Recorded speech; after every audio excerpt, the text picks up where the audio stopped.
Fala galera, Beto Alone, diretamente dos estúdios do Martelo Geek, e hoje a gente vai conferir aqui juntos a primeira aparição do Homem-Aranha, pois é, que rolou lá em Amazing Fantasy número 15. A gente tá aqui com a HQ aberta, tá legal? É uma HQ remasterizada, mas são os traços originais de 1962, eles deram só uma melhorada nas cores e afins. E para você que nunca viu essa HQ, tá aí uma ótima chance, belezinha? Já passando aqui as páginas, eu vou contando para vocês um pouco mais sobre essa história aqui, maravilha?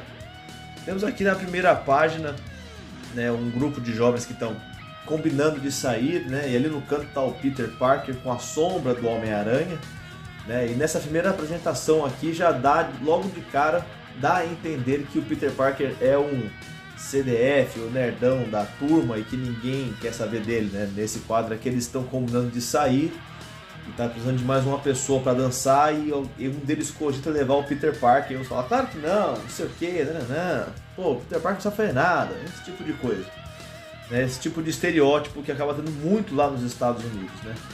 Aqui nessa segunda página a gente já vê o Tio Ben. Para você que nunca viu o Tio Ben original, tá aqui o Tio Ben e a Tia May, né, que cuidam do Peter Parker, certo? Não dá mais detalhes aqui, muitos detalhes sobre o porquê o Peter mora com eles, mas ele simplesmente mora, né, e depois foi explicando melhor tudo isso daí, até porque essa primeira HQ do Homem-Aranha, né, como eu disse, apareceu pela primeira vez em Amazing Fantasy número 15, né, não era uma HQ do Homem-Aranha, então não tem tanta profundidade esses aspectos que tiveram profundidade depois, quando o Homem-Aranha teve a sua HQ solo, né? Porque ele não foi aprovado para ter uma HQ solo, então ele saiu na Amazing Fantasy. Aqui tinha vários super-heróis, tinha coisas que a Marvel testava, vamos dizer assim, né? Igual, por exemplo, o Homem de Ferro, que também não estreou, né, na primeira vez numa HQ do Homem de Ferro, ele estreou em outra HQ chamada Tales of Suspense. Se vocês quiserem saber disso daí também, deixa aqui nos comentários que a gente traz para cá a primeira aparição do Homem de Ferro. Belezinha? E aqui a gente vê o Tio Ben e a Tia May cuidando do Peter Parker e tal. E nos quadros mais abaixo aqui, vemos o Peter tentando chamar uma garota para sair, mas ela fica assim, não, você não faz o meu tipo. Então já vem logo o valentão, né, que obviamente é o Flash Thompson, né, que ali já empurra o Peter Parker, ela vai sair comigo e tal, as coisas desse tipo, né. O Flash Thompson que também teve uma profundidade maior, né, posteriormente, né, nas HQs do Homem-Aranha. Aqui no caso ele estava tentando chamar a moça para ir numa feira de ciências que ia rolar um experimento lá e tal. Experimento esse que acabou dando os poderes do Homem-Aranha, né? Como todo mundo já sabe, todo mundo que já viu os filmes e tudo mais. Aqui eles explicam que vai ter uma demonstração de radioatividade e tal, tudo no laboratório. E aí desce a aranha que passa pela radiação que está sendo ali controlada no laboratório, certo? E a aranha pica o Peter Parker. Basicamente é isso daí. Não foi mostrado dessa forma em nenhum filme, né? Mas é assim que acontece nas HQs. E logo depois que ele sai, que ele fala que não está se sentindo muito bem, que está com uma dor de cabeça, enjoado, um carro quase atropela ele, ele salta da frente do carro e gruda na parede com as mãos, igual a gente está vendo aqui nesse último quadro. E é aqui que ele percebe que algo de errado está errado mesmo, né? Então ele decide tentar escalar o prédio, ele simplesmente escala o prédio inteiro. Chegando lá em cima ele pega num cano que ele amassa, igual ele fala aqui, amassei como se fosse um pedaço de papel, o que está acontecendo? Ele fica nessa dúvida e aí ele tem essa epifania, vamos dizer assim, que deve ter sido por conta da mordida da aranha, que passou os poderes para ele, de alguma forma ele tem agora poderes de aranha, por isso ele consegue escalar a parede e tem super força, né? Já que a aranha, sei lá quantas vezes o peso dela, então essa também seria a força do Peter Parker. E aqui ele está testando nos poderes, e aqui ele vê que vai ter uma luta livre e tem um prêmio de $100 para quem vencer, né, o campeão dali. Acho que isso acontece também no primeiro filme do Homem-Aranha com Tobey Maguire, né, essa ideia aqui, e tem um prêmio de $100. E Peter Parker decide ir lá, mas ele decide ir disfarçado, para caso tudo dê errado, ninguém saiba quem ele é, porque ele está cansado de ser motivo de chacota de todo mundo. todo mundo fica rindo dele e tal. E aqui vemos que ele tá mascarado e que vai derrotar o cara, falando que eu vou te derrotar pelos $100, né? Usando os poderes pela primeira vez aqui em um combate. E ele realmente, ele nem derrota o cara na verdade, ele só carrega o cara pra cima do poste que tem na arena e o cara desiste. E aqui nesse último quadro é onde fica muito diferente do que vimos nos filmes e coisas do tipo. Esse cara aqui de chapéu que tá fumando um charuto, ele tá muito interessado no Homem-Aranha, certo? Na página seguinte ele fala aqui com o Homem-Aranha que ele tem um programa de televisão. Ele paga os $100 para o Homem-Aranha, que até então se chama só Peter Parker, né? Ele paga os $100 para o Peter Parker e convida ele para fazer um show, uma festa de televisão ou um show ao vivo, coisas do tipo, né? Para mostrar os poderes. E aqui no quadro seguinte o Peter Parker costura a sua própria roupa, né? E também desenvolve os atiradores de teia. Esse último quadro é até engraçado, que ele fala assim, que as pessoas ficam zoando ele porque ele é um nerd, um CDF e tal, mas que só um gênio da ciência, acho que ele até usa esse termo, gênio da ciência, se eu não estou enganado, ou um mestre, né? Ele fala science major, né? Um mestre da ciência conseguiria desenvolver o atirador de teia e o fluido de teia, né? Que consegue segurar ele pendurado no teto, né? E que ele vai usar isso no show que ele vai fazer. E no caso vem a parte 2 da HQ, mas eu acho que, se eu não estou enganado, saiu tudo de uma vez só, era um encadernado só, se eu não estou enganado.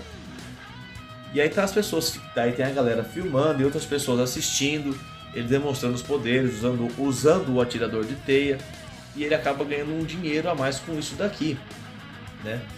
E aí acaba ficando famoso ali dentro do estúdio, né, que é essa primeira aparição dele, que aí é onde rola o assalto, né, que também acontece no filme do Tobey Maguire. Acho que também acontece no filme do Andrew Garfield, né? Tem um assalto e ele simplesmente não faz nada, deixa o bandido fugir. E no caso aqui também acontece a mesma coisa. Tá tendo um assalto, o bandido foge, entra no elevador e o policial fala pro Peter Parker, pô, que até então ninguém sabe que ele é o Peter Parker, né? Porque ele tá sempre disfarçado de Homem-Aranha. Se eu não me engano, agora ele já tem o título de Homem-Aranha. E ele fala, pô, você deixou o cara fugir, era só te segurar dele por 1 minuto, não sei o que. E o Homem-Aranha, que tá de saco cheio das pessoas falarem o que ele tem que fazer, ele fala, cara, eu tô cansado disso tudo, das pessoas mandarem em mim, querendo que eu faça as coisas, e de agora em diante eu só vou me importar com o número 1, que sou eu mesmo, né? Ele fala aqui nesse quadro onde o policial tá dando um esporro nele, e ele simplesmente vai embora e larga o cara falando sozinho. Chegando em casa, ele ganha um microscópio da tia May e do tio Ben. Certo? Ele é um garoto muito, vamos dizer assim, mimado, em aspas, né? E muito amado pelos tios dele, né? E aqui ele fica todo contente demonstrando isso, olhando o microscópio, que só eles dois tratavam ele bem e tudo mais. Só que aí, né, vem o grande caos, né? Que acontece, o grande reviravolta, o grande plot twist. Certo? E os dias que se seguiram, o Homem-Aranha se tornou uma sensação nacional, né? Saiu nos jornais e tudo mais por conta das aparições na televisão e nos shows. Só que aí, numa dessas, chegou um carro de polícia na frente da casa dele e o cara falou que teve um assalto e que o tio dele, o tio Ben, foi baleado e que acabou morrendo, né? E o cara fugiu. E aí o Peter Parker se troca, vira o Homem-Aranha e vai atrás do bandido para ver, por vingança, né? Claramente por vingança. E chegando lá, tem uma cena muito parecida também no filme do Tobey Maguire, né? Onde a polícia está cercando lá um barracão, algo do tipo, um prédio bem antigo, e o Homem-Aranha chega lá para simplesmente deitar o cara na porrada, né? Porque sabe que foi ele que matou o tio Ben. Usando os poderes de aranha, ele consegue facilmente render o adversário. E aqui no quadro seguinte ele descobre que foi o cara que ele deixou escapar. E aí, diferente do filme do Tobey Maguire, né, que o cara cai pela janela, se eu não estou enganado, ele cai pela janela e morre, né? Aqui o Homem-Aranha pendura ele na teia e entrega para os policiais. E aí o Peter tem essa grande desilusão, essa grande epifania dele, né, que, poxa, foi minha culpa, eu tinha o poder, eu tenho o poder e não impedi o cara, e como eu não impedi o cara matou o tio Ben. E aí no último quadro aqui, né, fala sobre como surge um herói, né, que nas sombras ele vai desaparecendo e percebendo que com grandes poderes também vem uma grande responsabilidade. Que mais tarde essa frase acabou ficando por conta do tio Ben, certo? E o tio Ben, que é um personagem muito interessante da franquia do Homem-Aranha, porque ele é um personagem, se tornou, né, uma figura muito importante nas HQs, nas histórias do Homem-Aranha, tendo a aparição na primeira HQ, e acho que eu não me recordo de muitas outras. Ele aparece esporadicamente, às vezes em alguma lembrança do Peter ou em algum universo paralelo, e ele é um personagem muito importante da toda a filosofia do Homem-Aranha, né? Diferentemente, por exemplo, da primeira HQ do Homem de Ferro, onde tem um sujeito lá que ajuda o Tony a escapar e morre nesse processo, e o Tony nunca mais fala dele. O cara morreu na primeira HQ e nunca mais se falou desse cara, ele não é importante para a filosofia do Homem de Ferro, para a história do Homem de Ferro, e no Homem-Aranha isso não acontece. É importante sim o tio Ben existir, porque é o tio Ben que mantém o Homem-Aranha na linha. Isso é uma coisa que às vezes a gente acaba esquecendo de falar, mas o Homem-Aranha tinha tudo para ser um vilão, se você for parar para analisar. Todo mundo caçoava dele, ele é pobre, certo? E aí ele tem os poderes, ele poderia virar um super vilão, mas ele não vira, por causa do tio Ben. Porque, igual ele fala em diversos HQs, ele tá a vida inteira tentando compensar um erro que ele mesmo cometeu. E essa foi a primeira HQ do Homem-Aranha. Tem esse final bem trágico, que fica marcado na história do Homem-Aranha para sempre, né? Essa capa bonita do Amazing Fantasy. Capa bonitona essa daqui. E se você gostou desse vídeo, comenta aqui embaixo se você quer ver alguma outra a primeira aparição ou alguma outra HQ. A gente traz aqui, quer ver a primeira aparição do Homem de Ferro, primeira aparição de repente do Capitão América ou de algum vilão, né? Primeira aparição do Coringa da DC. Enfim, comenta aqui embaixo que a gente dá uma olhada no nosso acervo aqui e de repente a gente traz essa HQ pra vocês, belezinha? Se gostou desse vídeo, já deixa o seu like, se inscreve aqui nesse canal que tem vídeo novo toda semana, tem shorts todo dia, cara, tem muita coisa acontecendo aqui, então não perca mais o seu tempo, ative o sininho e até o próximo vídeo, galera!